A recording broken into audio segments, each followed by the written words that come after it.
This movie had me crying quite a bit by the end because I'm a sap. And once I was watching the credits, my mom ended up walking in and she realized I was watching this movie and she was like, "Oh, was that movie good? I heard it was like really bad." And I'm sitting there wiping tears from my eyes, like, "Yeah, no, it was the worst. It was the worst movie I've ever seen in my entire life."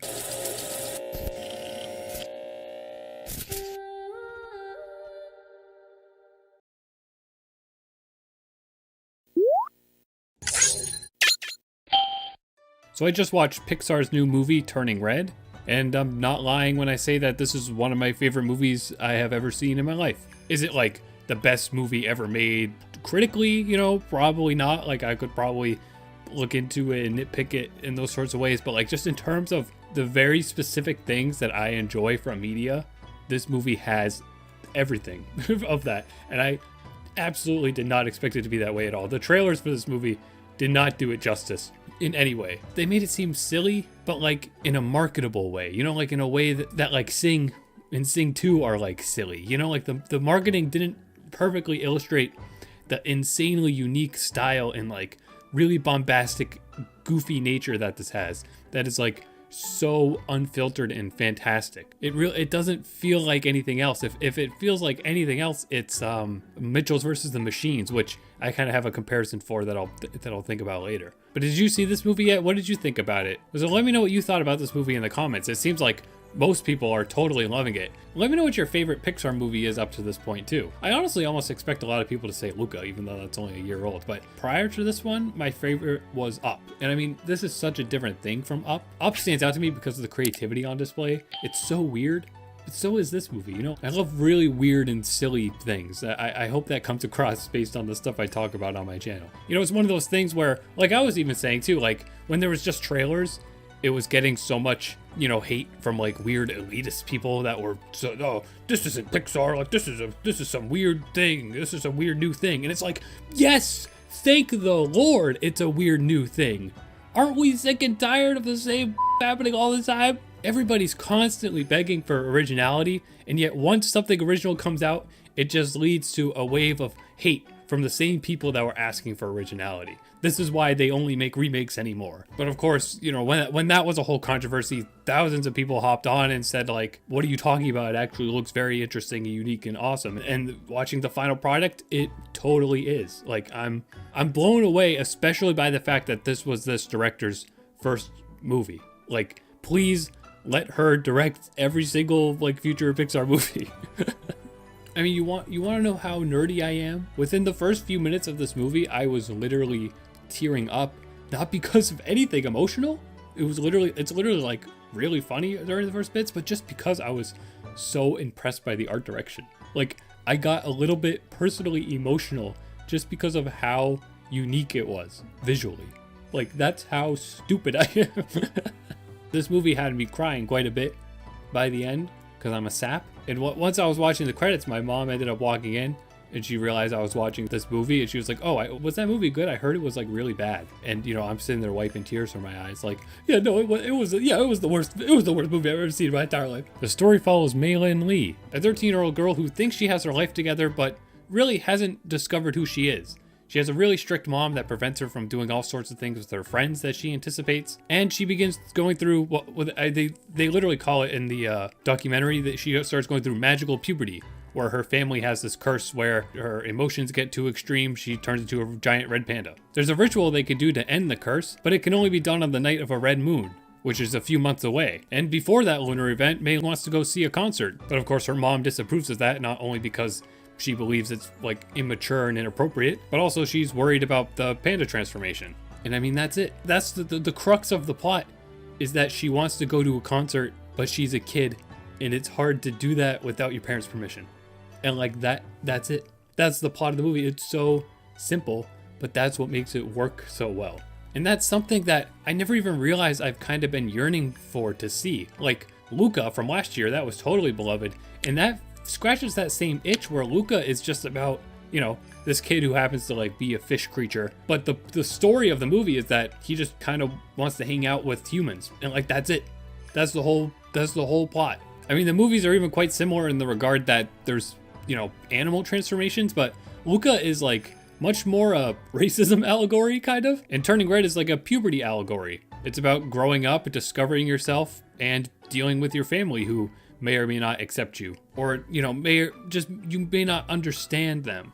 That's kind of more the direction the movie takes, which you can really appreciate. Because the villain of the movie technically is the mom, because she's a big strict mom. But what they do with her, the way that they give the mom her own backstory, and the way that her and her daughter begin to relate by the end of the movie, is so sweet.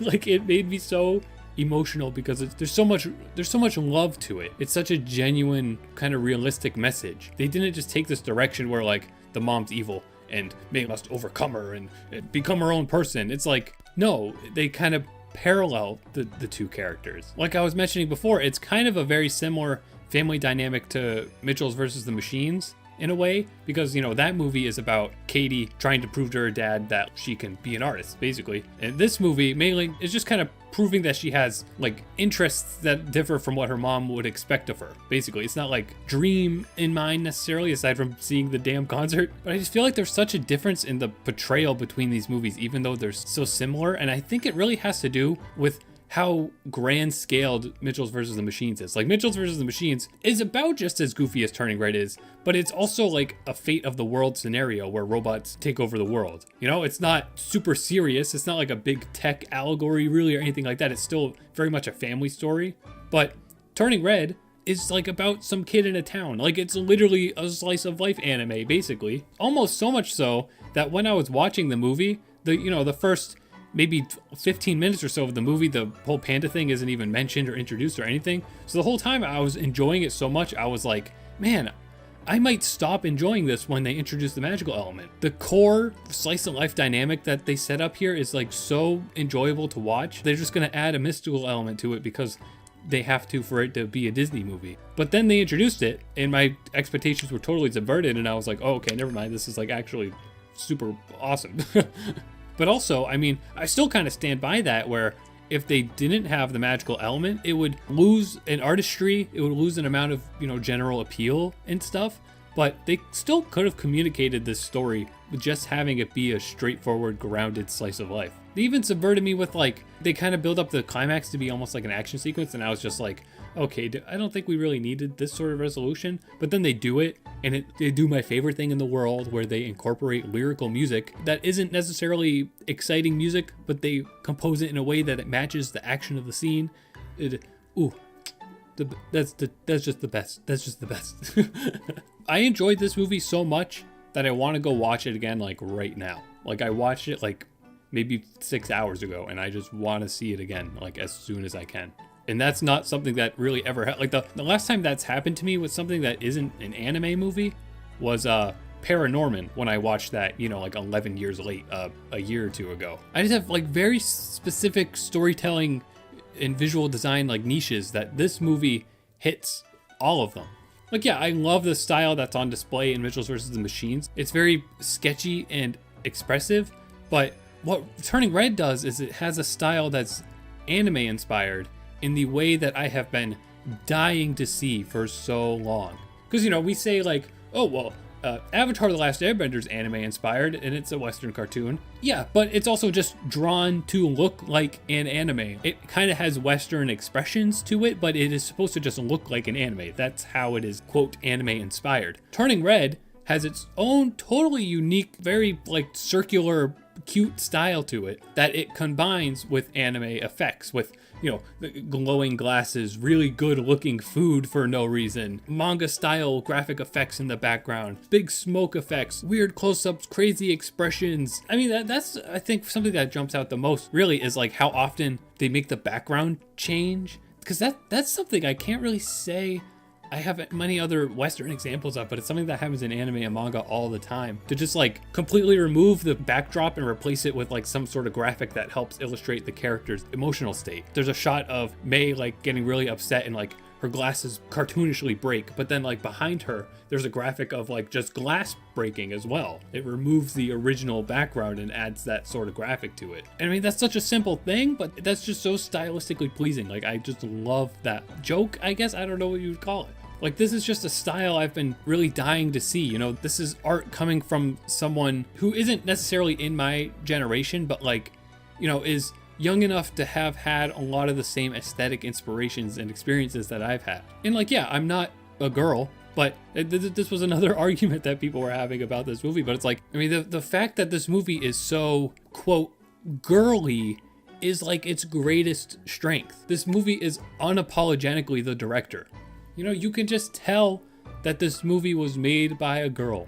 It was made by, as the documentary that they have for it shows, which is awesome, by the way. Like, that's the one benefit to this not being in theaters, is that they can immediately pump out a documentary for it too. Like that, I love watching those, especially, you know, when it's made by Pixar. So like they make it very well produced and stuff. You could just see there's so much life in this movie that is not present in other movies. Everything else is very corporate feeling. It's very rare for something like this or something like Mitchell's versus Machines to come out and like just feel so raw, you know. And it's weird to use that as a term, because you think raw, you would think of like a freaking soap opera or something. But when you're thinking about cartoons, like when I say raw, it's just like, this is that person's style. Like this person loves drawing this way. This person loved that they could put a reference to this thing in the movie. Like they were dying to get that joke in. This person wasn't beat over the head with a hammer of some executive to be like, okay, now like make sure that this scene has like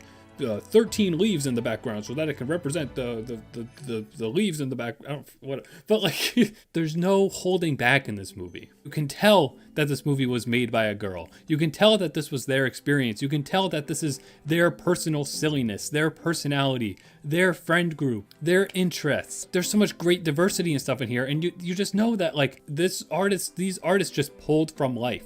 They created, like, in terms of having a very cartoonish style to it, they created like such a grounded world. Like, this is what a city looks like. This is what school looks like. This is exactly what growing up as this character would look like. This is what the parents would talk about. It's so funny that obviously it's a whole puberty allegory, but they don't even like hide that fact, because the initial joke in here is that when May turns into a panda, the parents assume that she's getting her first period.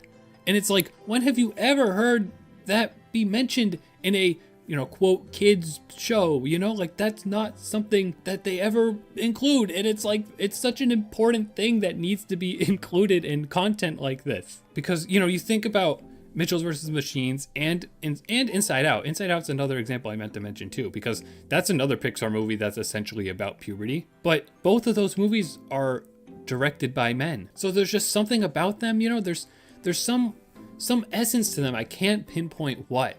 There's something to them that like they just don't have that Turning Red does, because of the creativity behind it. Even though they convey the same sorts of familial relationships and adolescent allegories, something about the way Turning Red does it hits it so much better.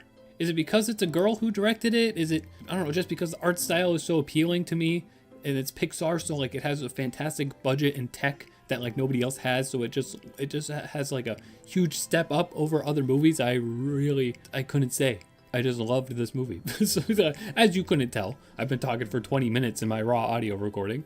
It's just so great, and it's so real. You know, right now there's a big Twitter trend of people talking about like, oh, I remember when I was 13, I did like this embarrassing thing. It's just so real. Like, it's a story from a nerd's perspective, but it's like a real nerd. It's a real unapologetic, passionate, sort of geeky girl character who is passionate about art and being silly and being herself.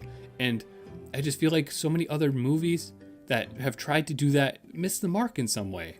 There's something that's so wholesome to the fact that like the main sort of cast of May and her friends are such unconventional, silly characters, but they're the kind of characters who like, you know, you can think like, oh yeah, there was like someone like that at my school. Like, yeah, those people always kind of hung out together.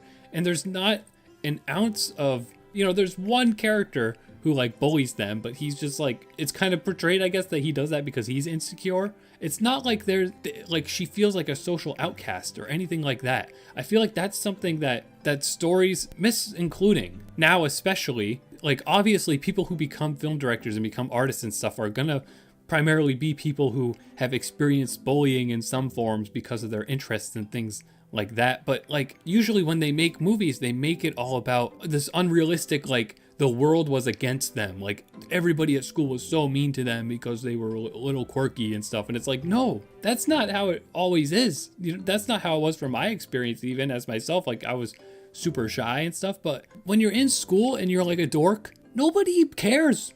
like the way that media illustrates these sorts of characters, usually it's like, okay, the nerds are like super nerds, and then there's like super jocks that just hate the nerds with every ounce of their being. Like that doesn't exist in real life at all. Like in real life, you got put into random groups in class, and it was like the kid who likes Pokemon and the kid who plays football. They'd probably end up talking about Pokemon together because like there's no actual divide in real social society, especially with kids and teenagers. And this is a movie that really does a great job at capturing that.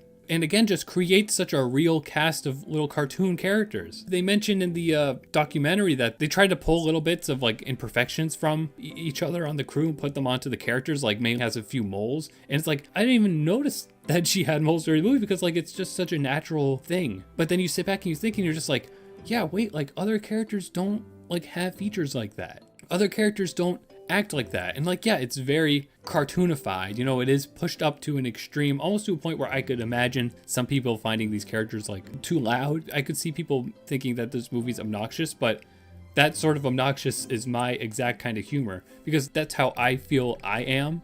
I just don't ever let it out because I'm embarrassed of the fact that I want to talk about cartoons for 25 minutes.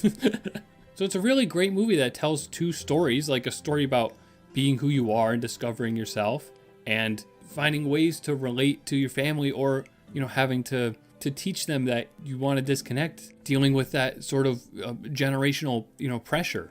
Also, another great thing is that they casted actual teenagers to do the voices. Most other movies would have went to just have a celebrity do the voices, but, you know, thank goodness Pixar has a lot of integrity. I mean, Pixar, like, you know, they did so many like sequels at a point and stuff, but they have so much confidence and integrity in themselves to be like, we're making this movie. It's weird to think about it that way, but it's like oddly kind of a risky movie, because it's like, who's it gonna appeal to? And ultimately it appeals to everyone if everyone watches it with an open mind, but there's gonna be all sorts of rude people on the internet that proclaim all sorts of things about what it features, and it's like, no, there's nothing wrong with anything here. Like, if you're an adult and you have a problem with the content in this movie, then you're no better than the mom character from this movie, who is mostly illustrated to be the villain. So, you know, take that. Gotcha. I just think there's just a weird cultural distaste for it from older people, but it's like, no, you know, this is us. There's a whole generation of internet geeks, fan fiction geeks and stuff that are just gonna eat this movie up, no matter what your gender is. Like, no matter what your gender or ethnicity is, you know, those aren't things that you didn't have to be a 13-year-old girl to be able to pull something from this. You will pull probably much more from it than I do, but if, you know, you were just ever a nerdy teen before, you will love this movie to pieces, I would hope. Whether or not you relate to it intensely, just like if you're able to enjoy the silliness and super, super pleasantly simple story that's on display. I just pray that this is the sort of style, these are the sorts of anime, internet culture, early 2000s, you know, sorts of influences that get to be put into a blender and turned into a delicious smoothie for future movies. Whether it's from Pixar or from whatever studio. Like, once more and more younger directors get to create their own visions, I hope that this is the kind of thing that they go to create, because this is easily the kind of content that we need much more of. So yeah, I don't know, I was really all over the place there. I just loved it. I just loved this movie so much. It's not critically a perfect movie or things like that, but it was just so beyond what I expected from it.